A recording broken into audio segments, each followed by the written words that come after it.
Welcome to today's webinar, Websites That Work, part of the Level Up series brought to you by the Digital Economy Program.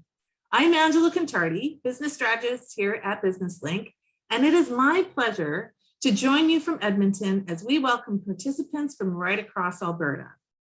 To start today, I would like to acknowledge that in the province of Alberta, we are situated on traditional territories of Treaties 4, 6, 7, 8, and 10, ancestral homeland of diverse First Nations group, Métis and Indigenous people, whose ancestors have walked this land in time immemorial, and whose histories, languages, and cultures continue to influence our vibrant community.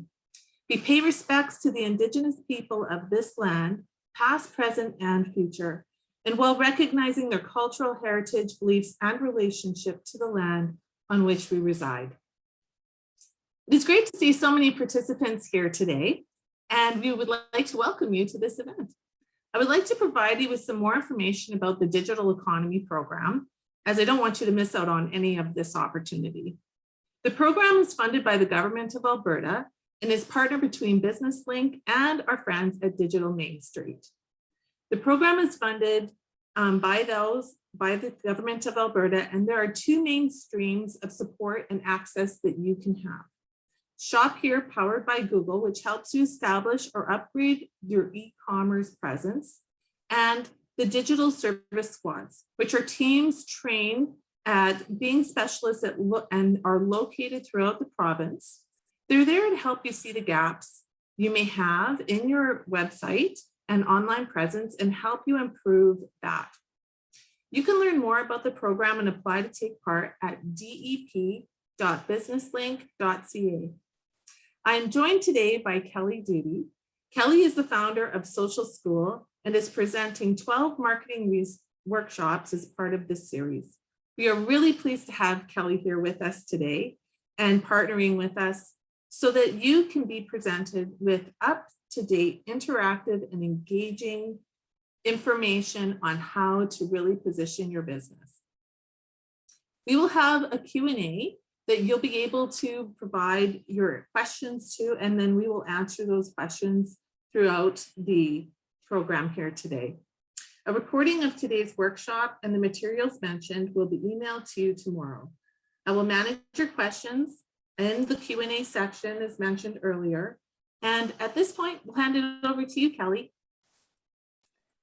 Amazing. Thanks, Angela. And hello, everybody. I'm just going to share my screen here.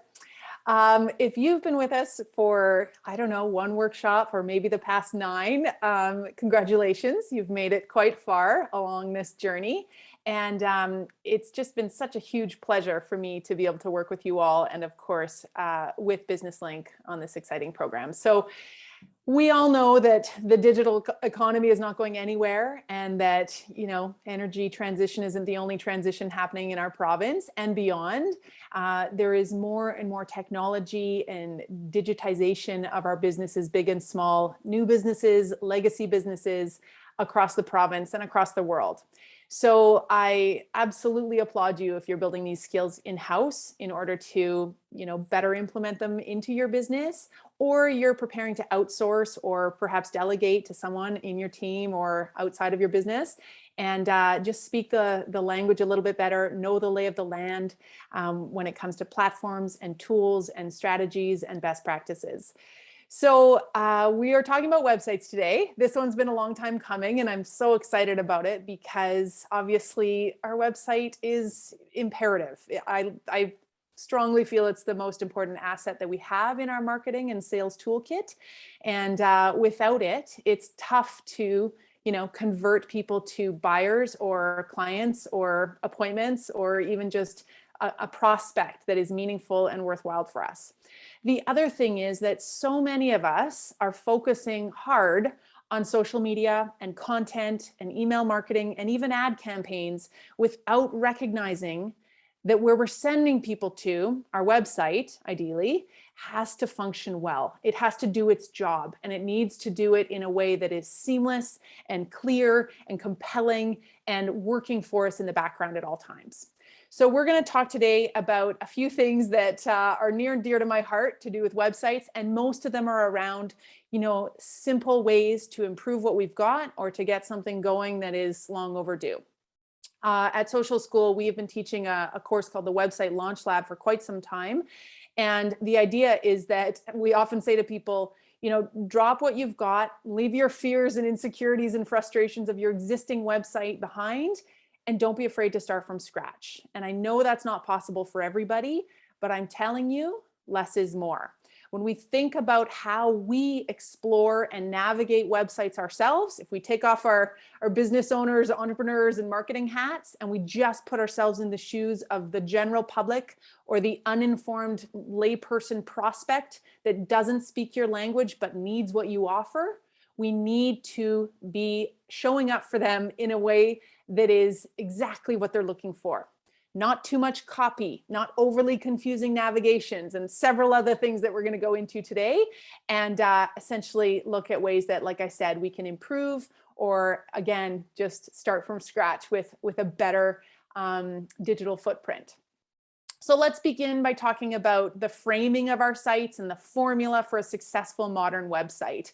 And this is going back to some of our earlier workshops in the very beginning of the Digital Economy program, where we talked about our value statements, our brand, our offering, and the unique value that we bring to the world. We know there's not a lot of barriers to entry anymore. Just because you think you're the best dentist in town doesn't mean that there aren't 5 more down the street from you, or 10 other people selling that same type of makeup online, or that newly acquired wine from Italy. We all have this ability to buy online from anywhere in the world, from anyone who catches our eye. So how do we stand out? If you're not sure, you need to go back and establish that. And then the most important thing for us to do as it relates to the website is to get that across. When I land on your site, and remember, I don't owe you anything. I'm a stranger. I just need my tires changed. I land there if I give you the time of day, if I follow your social post, or I'm intrigued by your ad, or I react to your flyer, and I take the time to go there. Just this morning, I heard on the radio, because I'm old, I guess. Not that radio makes us old, but anyway, I still love radio. And I heard about, window coverings, and I thought, I really need that. I phoned them. I was on their website right away. I was lost. I didn't understand the technology. It was, UV protection, blah, blah. And I bounced. I was like, nah, I don't have time for this right now. I probably could have converted on the spot in that moment, because I was off to work and I wanted this to be solved for me fast. But instead, they lost me. Confuse, you lose. So when I get there, when you get to my website, when people arrive on yours, do they know what's in it for them? And that's really what we're saying when I land on your site and I'm looking around. And what I'm saying is this what I'm looking for? Not, do I like this website? Is it clear and does it load quickly? No, I'm thinking, is this what I'm after?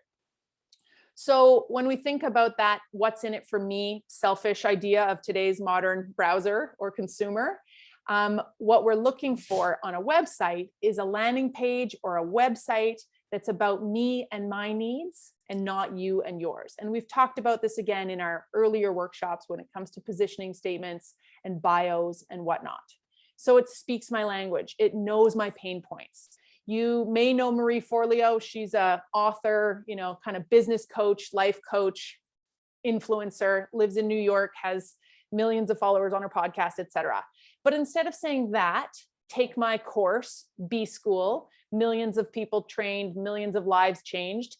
Instead, she positions it with the word you, and it's about me. And if this resonates with me, the moment I land on her website, I'm going to dive deeper. I'm going to scroll down. I'm going to feel important.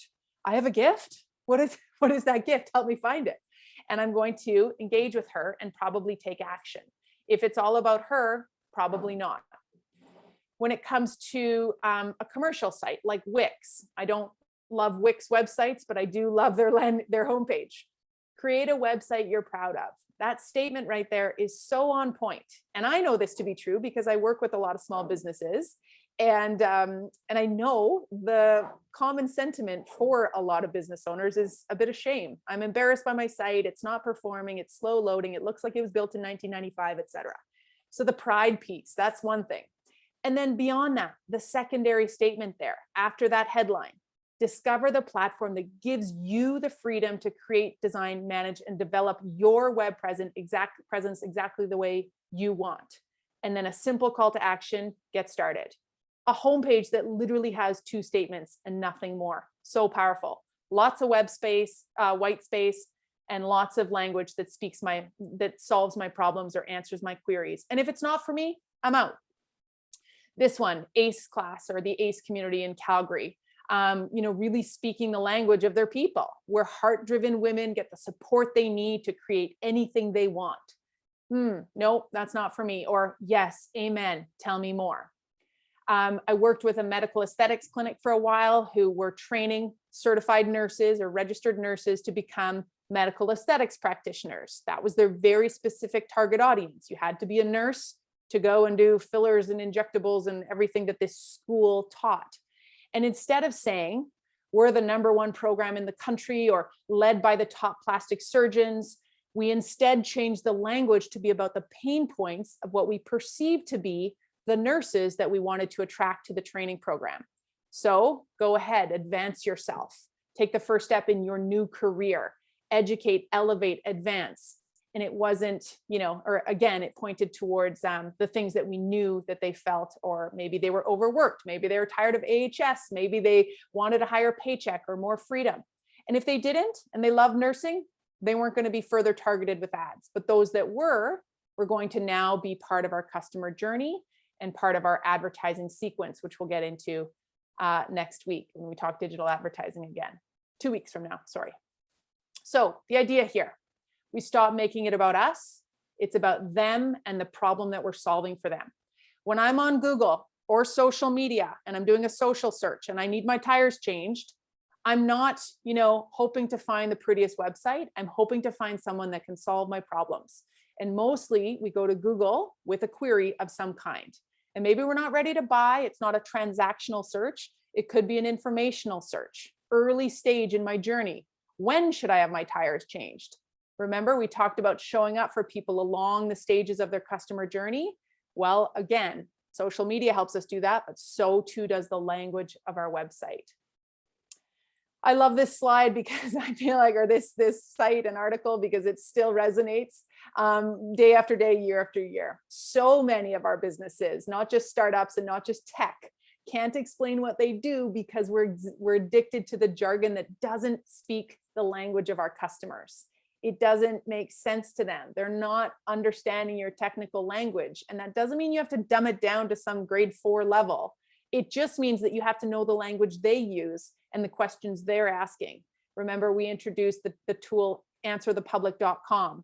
You type in your field or your industry, landscaping, and you see all the questions being asked on the internet about landscaping. How much should it cost? What should I plant? Where do I find one, etc. So knowing our people remains as important as ever when it comes to our websites. Before I go into a platform comparison, I'm going to ask Angela if she wants to weigh in or if there's any questions needing answering here. Well, I just want to begin, Kelly, by saying thank you for mentioning clarity, how critical that is, because unless you're clear on who your customer is and what their pain points are, it's very difficult to really effectively communicate and send those appropriate messages their way. So thank you for just really highlighting that piece. No problem. Questions here that I was hoping that you could address for us before we go any further. So when we're looking at the difference between a retail versus a service type of business, for example, is there a different positioning that we need to be making on our platforms with that? It's a great question, and one that is commonly asked. I'm B2B, I'm B2C, I'm D2C, direct to consumer, or again, business to business, business to consumer. And absolutely, if I'm a retail store, I might be a little bit more direct with my marketing. I might put my products right up front on my homepage or whatever kind of landing page I'm sending people to. Whereas if I'm a service-based business, maybe I need to get them to know me a little bit better and what my practice or my service offering is about. So that's, again, a decision that you need to make based on what those questions people are coming to you with. The first thing they're wondering, Do you offer child psychology assessments? Do you have a purple backpack in stock? Or maybe they don't even have those answers. They just want to kind of understand where you're located and what you're about. So knowing again what our audience is after is the most important thing. I think that too many businesses get hung up in, I'm a B2B business, it's impossible for me. I'm, a physiotherapist. I don't have great t-shirts that I can put on the internet and sell out of the next day because they make great content for Instagram.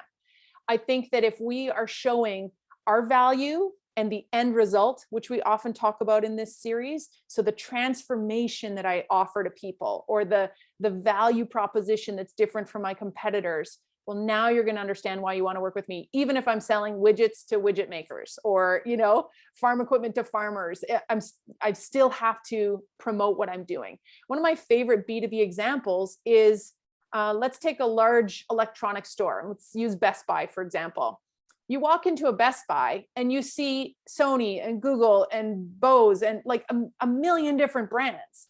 Well, if those brands didn't also, and let's say some of those don't sell direct to consumer, they rely on the big box outlet as, let's say maybe an appliance store is a better example. I can't go to the LG store and buy my washer dryer, but if LG isn't running ads, winning me over, creating content, doing great storytelling, I'm not going to go into Trail Appliances and ask for an LG. So we are all B2C. I don't care who you are. We're selling direct to consumer on some level. I hope that helps. It does. It does. So when we're looking at, when we're having people come into our site, there's a question, the difference between a landing page and a home page. And I think even taking that question one step further, when you're trying to pull people to the next, trying to pull them into the next action item on your page, what are some of those critical elements? And I'm sure you're going to be talking a little bit about that today as well. Yeah. To be making sure they have on those types of pages. Yeah, that is such a great question. And we're about to get to landing pages. So I'm going to save that and show you some of my favorite examples. And then as well, I'm glad you asked, because the navigation and the next steps that they need to take start from that initial interaction with our site. And one of our workbook exercises is the 6-second test. So within a few seconds of landing on your site, do I know a certain series of questions, which we're going to get to. So first, why don't we do a quick platform comparison before we go into some of those, I would say, best practices and kind of conversion strategies. So the leaders in my mind, and I first want to plant some good news for you. There has never been a better time in the history of the world to be in charge of your own website.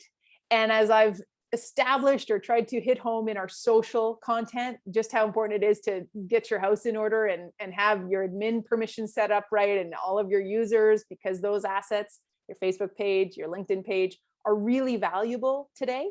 So too is our, website ownership. And a first kind of piece of housekeeping is that you've got to know where your website is hosted and where your domain is hosted, and they're not always the same. I might register my domain, my URL at GoDaddy and pay $10 a year. And I might have my site hosted on Squarespace and they're going to connect. But I could move that Squarespace site to a different domain.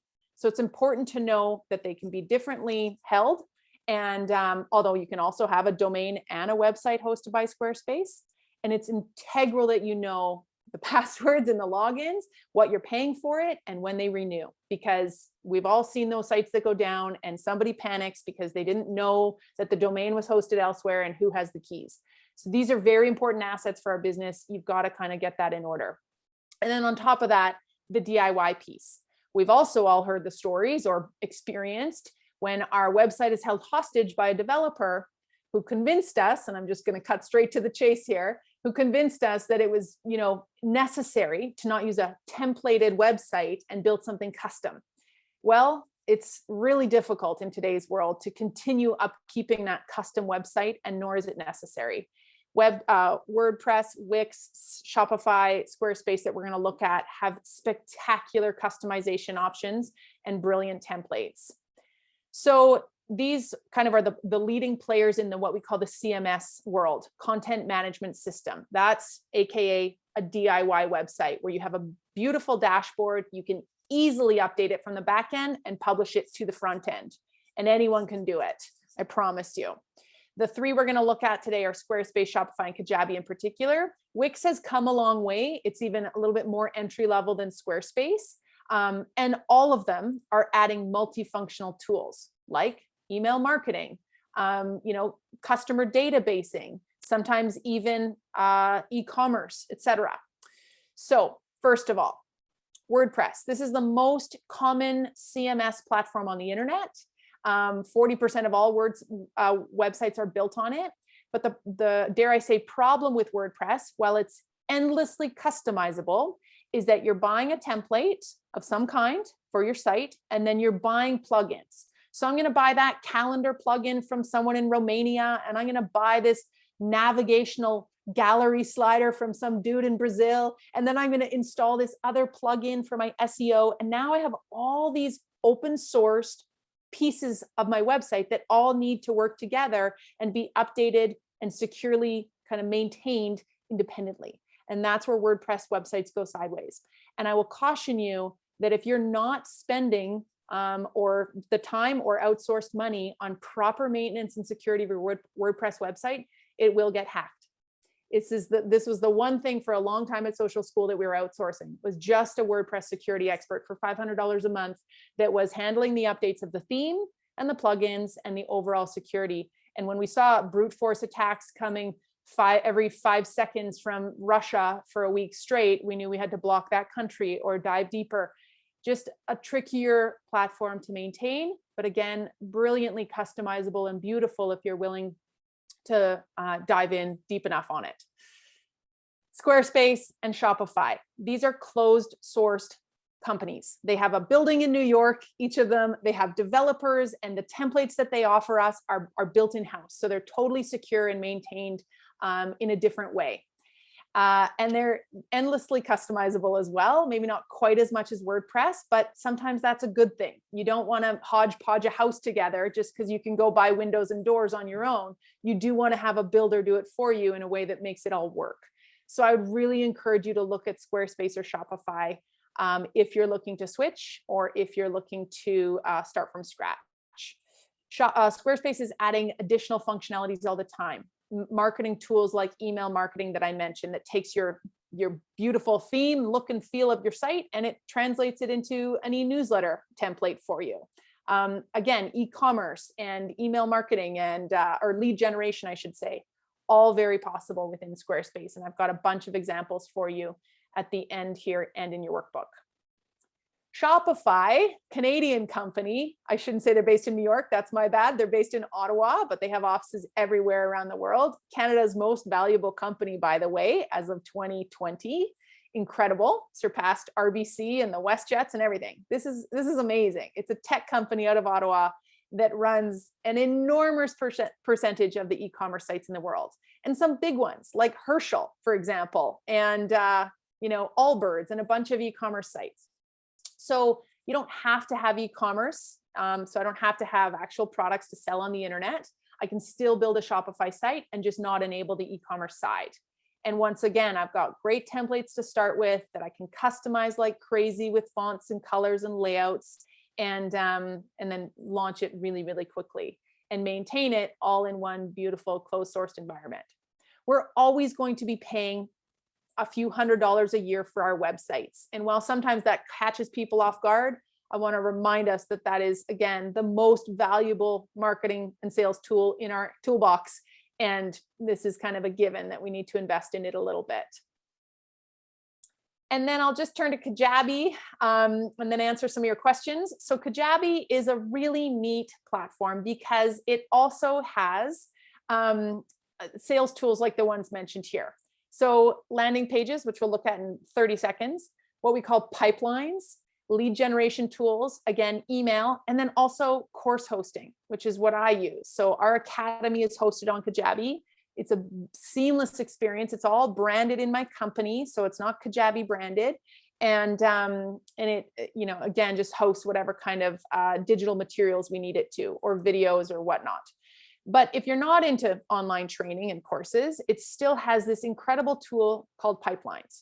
So what I'm going to do is I'm going to build a landing page, which looks something like this. A landing page is a simpler version of a website. If you look in the bottom right corner of that one, these are some examples of Kajabi landing pages.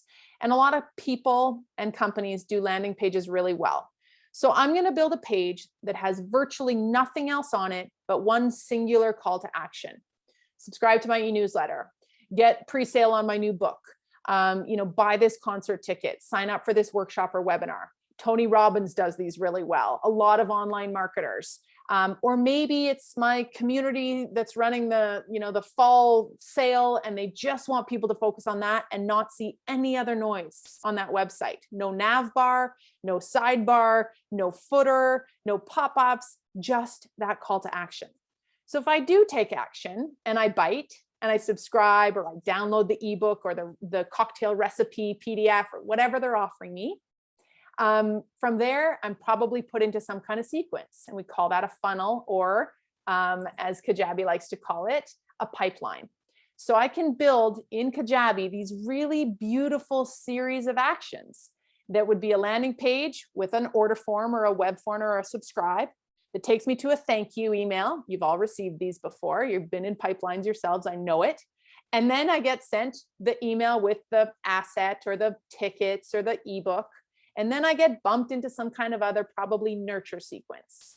So in our email marketing courses, we talked about the 3 types of sequences. General nurturing. So I'm subscribed to your e-newsletter and I get that weekly. If I'm in a fulfillment sequence, I bought or I subscribe to something and you deliver it to me.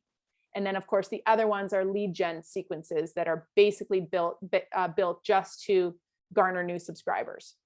So Kajabi does this really well. And now we're not paying to have, an email marketing provider, a website provider, a landing page provider like leadgen.net or landingpages.net. And I have it all kind of in one place. So some cost comparison is necessary. You may want to ask around, or again, I would suggest that if you're looking to start from scratch or swap your CMS, that you do some kind of recon on what types of sites exist. And again, I'll just pop to the bottom here and show you a few examples. So some best in class, and this will all be in the deck for you if you want to click on these when you get the download of this slide deck. But some of my favorite Squarespace websites, and you can just see how varied they are. Lots of different examples here of sites that look like they were built by lifelong developers, and really any company can go in and create this and launch it this afternoon. Some examples of Shopify. So again, lots of e-commerce, but some not.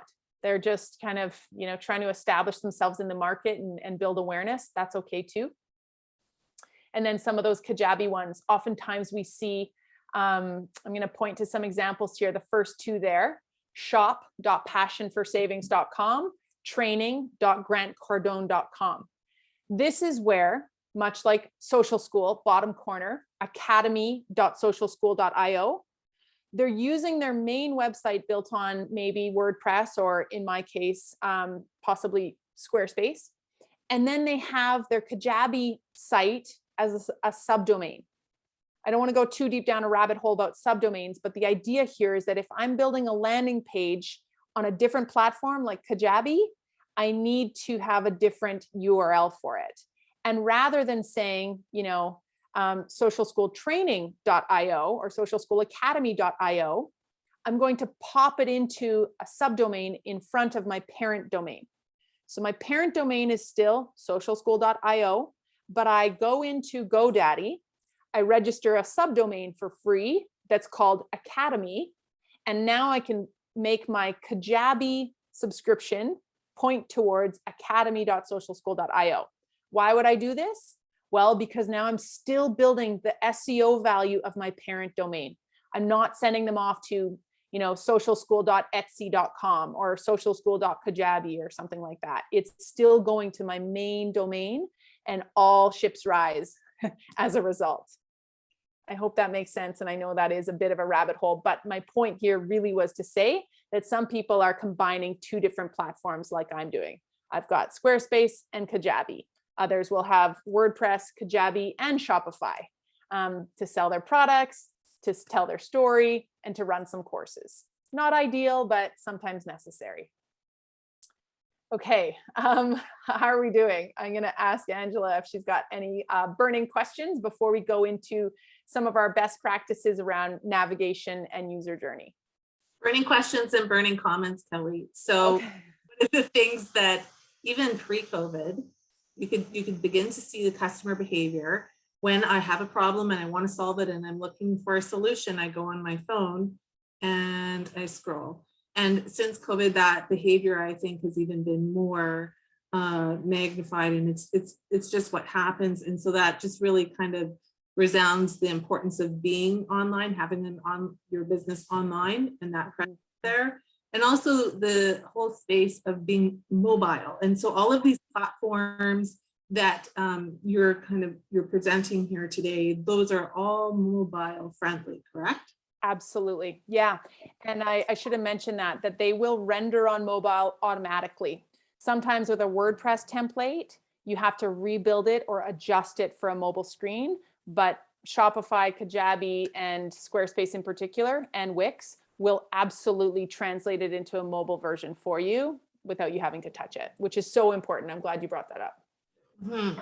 Yeah. And so when we're looking at what's the right fit, so we've got a few different options here. When we're looking at what's the right fit for me, what are some of those key pieces that we should be looking for to make the right decision for our business?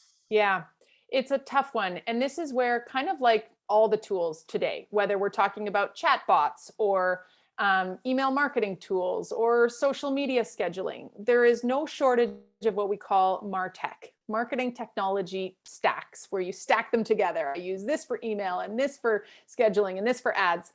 And the smaller your stack, the better you're going to be. Because the moment we start adding, and I've been there because I'm a tech junkie, the moment we have 100 different subscriptions doing so many different things, it's confusing, expensive, and often redundant. So I would just sum that up by saying, ask around. Don't be afraid if you're on someone's website. I don't care if you're booking a restaurant reservation or, looking at a competitor, find out what that cool chat bot is if you like it, or what they're using for their email marketing templates, or their website. What's it built on? We can inspect any element of any website by right-clicking on it and seeing, generally, if you scroll a little bit, you'll see that it's Shopify or you'll see that it's Squarespace. So, I say ask around because there's so many businesses around all of us and so many resources at BusinessLink to help kind of guide you without the trial and error that is so expensive and frustrating. And the last thing you want to do is build a site or integration tool that's not going to work for you and then have to kind of back out of it. But the reason that I narrowed it down today to Shopify, Squarespace, and Kajabi is because they are tried and true. They're not going anywhere. You're not going to build a site that's, going to suddenly be unsupported 2 years from now. These are billion-dollar companies, just like Facebook, that are not going anywhere, and they constantly add more features, more user friendliness, more usability on the back end. And it's actually, that's why I say it's such a great time to be alive and also an entrepreneur, because, there's nothing that we can't do to get our businesses marketed cleanly, clearly, and fast. Thank you for saying that. And so there are other options out there aside from the ones that are mentioned today, but those are the key reasons why you're highlighting these particular options for people. One of the ones that was mentioned here in the Q&A is Kartra. Not too sure. Kartra's great. Yep. So that would be another great one they pride themselves on their checkout pages. And again, they're kind of e-commerce tools, I believe. I haven't built a Kartra website myself, but if you have and you want to pop in the domain, we can check it out. And if I was to Google content management systems, there'd be 100. So I think, again, go with something that is universally accepted. The other thing is that with for example, a Shopify template or a Squarespace template, if I get sick of the template that I've chosen a year from now, or I see that no longer do I, is endlessly scrolling pages the thing, or parallax scrolling is no longer in, I can switch the template in 30 seconds and just make a few adjustments. So that's nice too. Yeah, and one of the key things with those templates is they've done the research, XUI, on the traffic. Where are people hitting on the site? Where are they? What does that activity look like? So the value for that is just tremendous. Yeah. Absolutely. Yeah. Designers, actual designers that are handing us the keys to their beautiful template is really what it is for an extremely low price. The thing that breaks my heart the most is when someone says to me, we spent $120,000 on our website and it's not working, or we hate it, or every time we go to update it, it costs us $150 an hour. We just don't live in that world anymore. And unless you're Nike and you need some highly sophisticated tools, you can absolutely build, for most of us, I want to say, can build on these sites and have, a fantastic website. Thanks, Kelly. I'll let you continue. Okay, let's keep going here with navigation and user journey. So the UI and the UX, you've probably heard those terms, and basically all it is the experience of your customer or prospect as they try to navigate your site and solve their problems or get what they need. And then the interface, which is more about that template and the features that you're including and sort of more the technical side. So what does our traffic expect, and how do we help them, feel like they've had a great experience and they take those actions? When we have a seamless user experience for our prospects and our visitors, and a beautiful interface, let's be honest, that brings people in and says a lot about our business, we've got some magic on our hands. The downside is that today's browsing behavior, and I count us all among this group, is that we're pretty high maintenance. We have high expectations and extremely limited patience. Meaning if your site doesn't load for me within 4 seconds, maybe 7, I'm out. I'm like, this is broken. I'm going to go somewhere else. And that's generally because we've gotten used to things being so readily available to us, and also to being served up to us based on our interests and our browsing behaviors. So, if I'm sent somewhere, let's say it's to, a fantastic new optometrist, because I was Googling that the other day and then somehow I got targeted with those ads, go figure. And I get to that site and it's not what I was expecting. It loads slowly. It's confusing. It's not mobile friendly. It looks like it was built 10 years ago. And it's got a ton of drop downs that I can't navigate very well. I'm out. I'm going to bounce to somewhere else. And what happens from a search optimization standpoint, which we all need to be aware of, is that Google starts to see that people have a high bounce rate on your site. That means that I land on your site and I take no further action. I bounce. I don't click on anything. I don't scroll, and I don't stick around for more than a few seconds. Maybe I didn't even stick around for it to load. Well, I'm sorry to say that Google is going to penalize you for that. It is not in Google's best interest, the largest search engine in the world that makes money off of ads and clicks. It is not in their best interest to continue serving up a website that is a poor performer, because people are going to think that Google sucks. It's sending me bad results. I'm going to go use Bing or another search engine. So we have to be conscious of load speed, and that can sometimes be fixed by shrinking the images on your site or just optimizing them for web. They don't have to be 10 megabytes and 300 DPI. There's a lot of rules around proper compression of your images. And it has to, again, not have a bunch of plugins, widgets, or anything broken. It has to all be connected, which I'll get to in a second. And just overall, it has to work. So if these things are answered for me, and if I stick around, well, now you've got a high search ranking factor. Number 2, dwell time. So I stick around on average on your site for 4.5 minutes, because not only did you lead me down the garden path, but I loved your content. Then I got lost in your blog. Then I went to your service page and back to your about page. And then I went to your subscribe button or your checkout page or your contact form.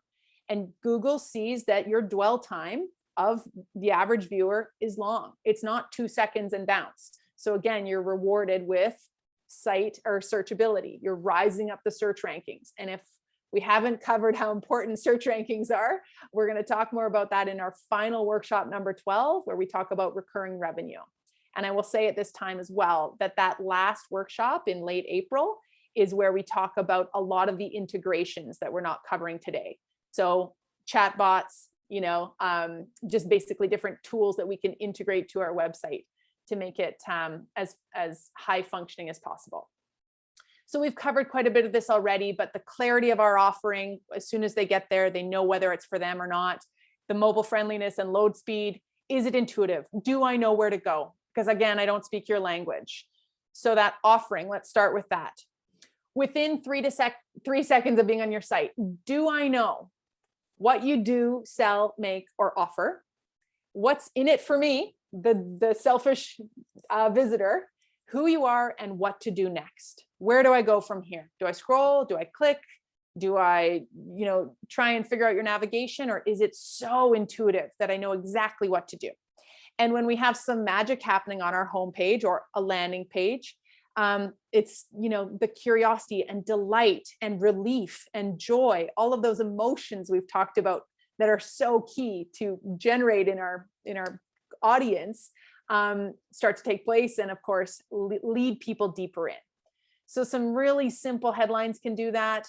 Again, the words you and your, super powerful, and just clarity on the offering that you provide so that I know right away, again, why I should engage and whether or not it's worth my time.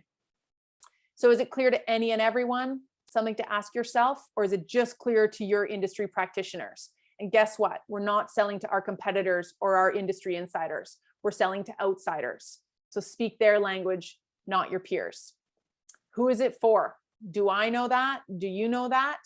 And what will they get if they further engage? What is the value proposition or the offer here? So the interface, if we're clear on our content and our offer when they get there, what about the interface? Well, I'm sorry, but even as I'm not a millennial or a kid who's on my mobile device on Snapchat every day, really well versed in the internet, but I'm an adult who expects it to be really easy to get from point A to point B. So these 3 things are important. Let's talk about that navigation. We've all been on sites where, the top nav bar is labeled weird, or the titles are 4 words long, or they just don't make sense, but maybe they were built in a kitschy way. And this is where we have to ask ourselves if they make sense to any and everyone. And Google cares too. Site ranking factor number 3, that is basic SEO 101, is, are your page titles clear for Google to send people to? So if I type in about business link or what is business link, Google knows that there's a business link about page. It's pulling from that title tag, which is a huge, again, top level ranking factor, and it sends me to that page. If it's called the history of our organization, Google's like, I don't see the word about anywhere in here, as my web crawlers are crawling for some about content, and it doesn't know where to send people. So there's both user aspects to this and SEO factors here. I'd really caution you around dropdowns. Some sites can get away with them really easily and well, but they do it maybe on desktop where I'm navigating with a mouse and it's easier. But when I get to the mobile site, there's less of those, because we all know what it's like to try and go back and forth with secondary and tertiary dropdowns that can be tricky. The linked pages factor is search ranking element number 4, I think we're on. Something that can happen often is that our pages aren't linked to in what we would call almost like a water pipe formation, where I've got my 5 main pages on my nav: home, about, services or products, blog, and contact. 5 common pages. And then from there, I know that each of those links to a few other pages, but that they're all connected. So while my secondary pages aren't labeled in my nav, they are easily found from that next page. When I build a page that is published, but it's not connected in the nav, or I can't navigate to it easily from those first few pages, it's sitting out on its own and it can look a little shady to Google.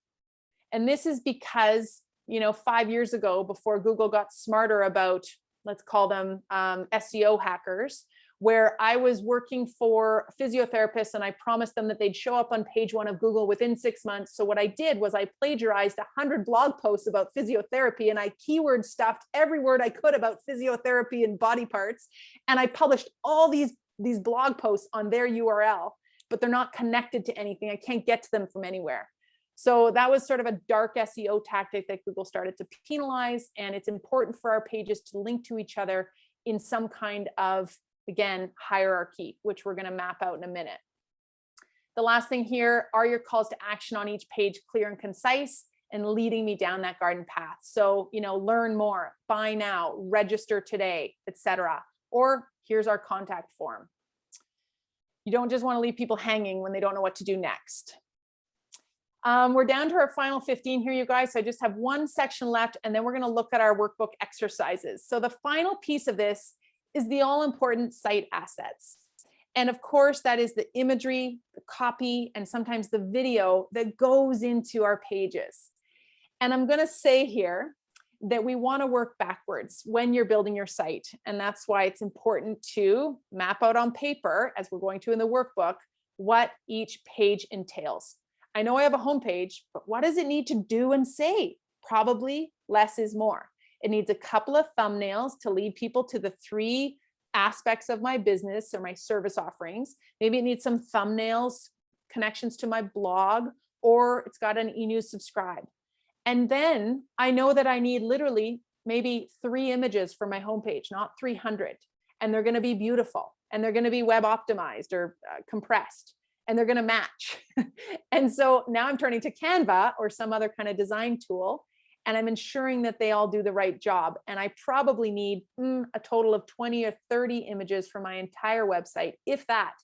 And again, not hundreds and hundreds. And that's a big mistake that a lot of us make, is we just think that we need more copy, longer articles, longer about pages. And again, people don't actually care sometimes. If I really want to know all about you, I'm going to go check out your LinkedIn page and see where you went to school and what accolades you've got and how many people endorsed you. But when I land on your about page, the number 1 most wrongly utilized page, it should be about me, not you. I don't need to see your entire staff lineup. And I argue a lot, especially with some of the more legacy companies. I'm going to say oil and gas companies or insurance companies or banks. I say to them, does Nike show every one of their staff members on their website? Is that necessary? Or could I, again, go to their LinkedIn page and see their brilliant team dynamic and all of their articles about their team or their retreat? But when I land on your about page, hopefully it's about how, this brand is built for me. It knows me. It wants to serve me. It's answering my problems. And again, just trying to turn that on its head a little bit. So great content in the form of copy and in the form of imagery, and then websites that are just really powerful and really high converting. A couple quick examples here. ETQ, really neat shoe company out of Europe, just minimalistic, image forward, tiny bits of headlines and subheaders. And I know exactly where to go when I get here. It's dead clear. Look at that header or that nav, women, men, and permanent collection. And then over there, very intuitive for the modern browser, my account, help, and search. Information meets a bit of interaction. This J. Hornig coffee company, one of my favorites. I can just kind of hover and I see their 4 different lines of coffee. Click in, I can buy, I can pre-order, I can reorder, whatever it is. And again, super, super simple, answering my questions and solving my problems. Oftentimes, nonprofit associations, organizations will have a bit more of a hard time getting their story across, particularly when there's like 20 people on the board and everybody thinks that they've got more copy to add to the site, or they've got a decade worth of articles and reports and, just things that are imperative. Well, turn those into downloads, or, put them a little bit more buried into your blog post. They don't have to be long scrolling pages that nobody's reading. I love this page, the Teachers Guild, because right away it has personality. It tells me what you're about. And if this site is for me, I'm diving in more really easily. A memorable user experience from this very cool climate company out of Brazil. And I just love the example of it. You can dive in, and a lot of these sites have this gamified aspect to them. This is not an out-of-the-box templated site, and I wish I could go into it live, but basically you scroll through and I can go and find like different tribal groups or different projects or reforestation efforts here and there, and I can kind of navigate it like a video game. Super memorable, keeps me around for a long time, was probably worth the investment for them. And then finally, those really strong calls to action. It doesn't get any clearer than Spotify. Free music, millions of songs. And then it probably knows that the first questions I'm going to ask are, well, does it play on any device? And do I have to give a credit card right away? And they've answered those 2 objections right there. Very, very concise, and it's obviously working. And again, that Wix website. So I would say that the first step for all of us, whether you're rebuilding or, thinking of starting over, getting your assets in order, doing an audit of your site, and really just seeing if it makes sense to any and everyone. Ask a stranger if you have to. Ask your kids, ask your grandma. I do it all the time, because I need people's feedback that aren't me and aren't married to the copy or that beautiful font that I think is so effective. So a few examples for you are in the workbook, and I'm going to bring up these exercises while we also answer some questions, but very simple for you. That test of, within 3 seconds of being on your site, do people really know what you have to offer them and what you're about? That's a little deeper. It's more than just, we change winter tires. It's, we're a family business. We've been in operation forever. We love these kind of people or cars, or we also make pizza. Who knows, right? But something. And then this one. This is my site or landing page, Survivor Edition. So if all you got was one image, one headline, one subheadline, a singular call to action button, and then a destination of where they're going, what is that?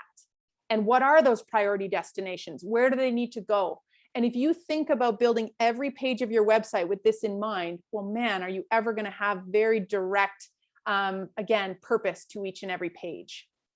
And then if you want, you can kind of map out what's happening, like some examples there of what those 5 key pages might be. Maybe you have 7 key pages, that's okay. Try to keep it less is more, at least in your main navigation. And again, remember, if you confuse, you lose. Angela, what kind of questions do we have? Okay, well, I got a few here for you, but just want to kind of highlight some of the key pieces that you just said, where these are best practices, and this is going to help boost your SEO on Google. And everybody's number one thing is to get on page 1 of Google, maybe page 2, but we don't want to be page 10. Like, that's where we want to be, because I don't typically go to page 10. Most people don't. So just really kind of reinforcing some of these best practices that we've talked about today. But got a couple of questions here that I'm hoping that you can address to the best of your ability. So let's say that you've gone forward, you got yourself a website and you're with the wrong host, and you want to shift that, you want to get a different host. How is that going to impact your SEO? What are some of the things people need to consider, and maybe steps they need to take when they're kind of trying to make that move? Yeah, it is a good question.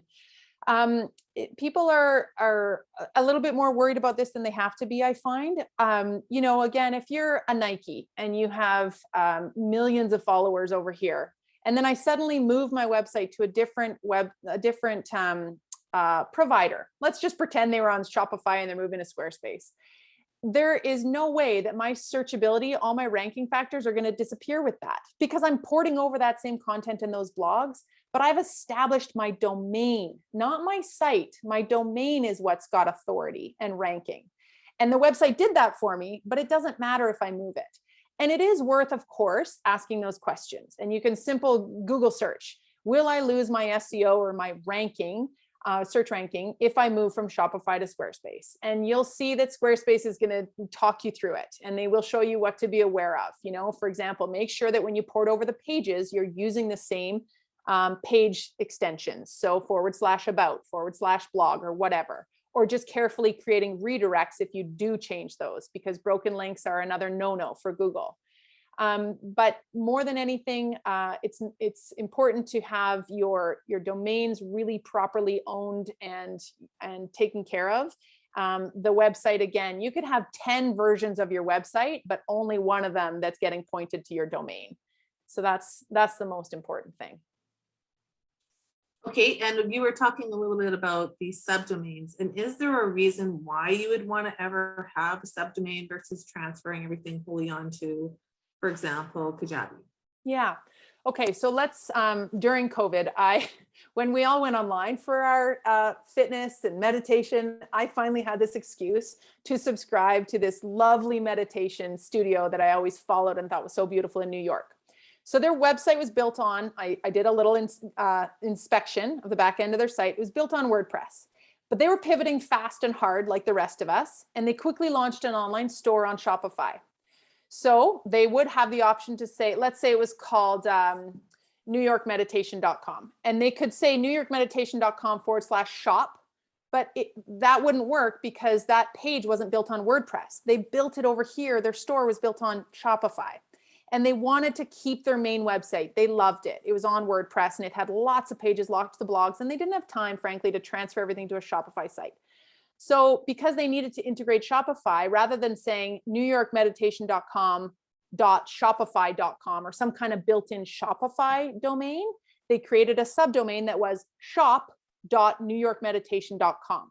Then they also launched online courses, hosted it on Kajabi, and did the same thing where they said courses.newyorkmeditation.com. So a subdomain allows us to still direct people to our parent domain. They're never going to, because remember, search ranking factor is traffic.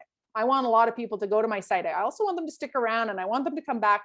But the more traffic I have to that main domain, it's going to rise it up. So I'm crazy to split my traffic to something that is, Shopify based and whatever. So subdomains have become very popular. And if you look at those examples of the Shopify sites, you can see that in action. I guarantee you that passionforsavings.com was built on a different provider. Let's say it was Squarespace. And then they side launched their Kajabi course page.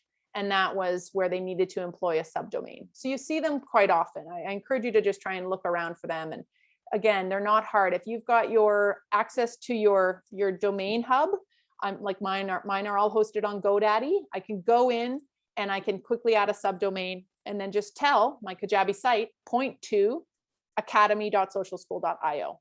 And it'll say, okay. Awesome. And so there's questions here, a couple of them about blogs, blog sites. And so original content, of course, and the question of images comes up. Should you have a different image on every blog, but as well that original content, original images, your own versus the purchased images that you can get through various providers out there. What are some of your thoughts around that? Yeah, and this would be the same for your social media feed. And it's a great question. I like to employ, and I've, worked in plenty of agencies and worked with a lot of businesses where we're hired as, the agency that is charged with original photography for XYZ restaurant or yoga studio and, or, B2B business, accountant. And we can only take so many pictures and they only have so many dishes to bring out that we can, take photos of, or so many events and parties. And we supplement the other half with stock photos, which is totally fine. I need to, I'm an interior designer and I only have so many images of my work yet. Well, guess what? I can't go use someone else's build or interior kitchen, but I can zoom in on materials. So I'm going to go deep into a beautiful slab of marble or some gorgeous new tile pattern. And I'm finding those on stock. And there's plenty of free stock photo sites that you don't have to offer credit and you don't have to pay for. And my favorite is Pexels, Pexels.com, Pexels.com. And if you're posting them on social, oftentimes they'll say, please give the photographer credit. So you can use the little camera icon or emoji and then say, the photographer's name. But oftentimes you find a lot of content on Pexels or other stock photo sites that don't require any credit whatsoever. So that blend of original photography and stock is absolutely okay. The bigger thing is, are they sized right?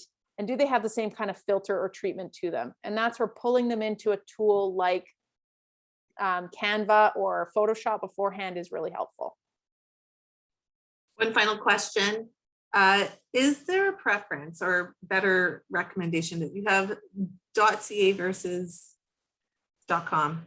Which one would you say gets a better redirect? Oh man, it's a question that's close to my heart. We used to be .ca and we changed to .io because .com was not available. And .io in the tech world is like inputs and outputs. It was stolen from an African country that had the .io domain extension. But this, I'm going to turn to you and say, how important is locality and, a regional influence or position in your market compared to a global one? And .cas can be limiting, but they can also be powerful. You know, I've used the example where we'll run ads to a Regina audience for our Regina conference. And the moment we put the word Regina on the graphic, like social Regina is coming, we get such incredible interaction because those people feel like, oh my God, this was made for me, you know? On the flip side, with a .ca address, if you're trying to sell globally or internationally, it's, you know, maybe you're perceived as a smaller fish or a smaller player. So that's a decision that is not an easy one to come to, but you've got to kind of do your homework and make some decisions there. And if you're not sure, I would go ahead and sit on the other domains just in case. You can always have .com pointing towards your .ca and vice versa. Remember, domains can point to multiple different websites. Yeah, you'll get a redirect that'll happen there if you use them. That's excellent. Thank you so much, Kelly. And those are all the questions that we'll take at this time. And we'll just conclude. Awesome. Thanks, Angela. Thank you. And thank you everybody for joining us today for this valuable information. Thank you again, Kelly. There was so much valuable information, and this is going to be very useful to businesses as they upgrade their online presence, which is so important to do right now. I would like to thank everyone for their questions and comments, and it has been great to hear from you, and I wish you well as you take the next steps in your digital transformation. Please remember to sign up for one-to-one support from the Digital Economy Program at dep.businesslink.ca. Thanks again, Kelly, and enjoy the rest of your afternoon. Thanks, everyone. Thank you.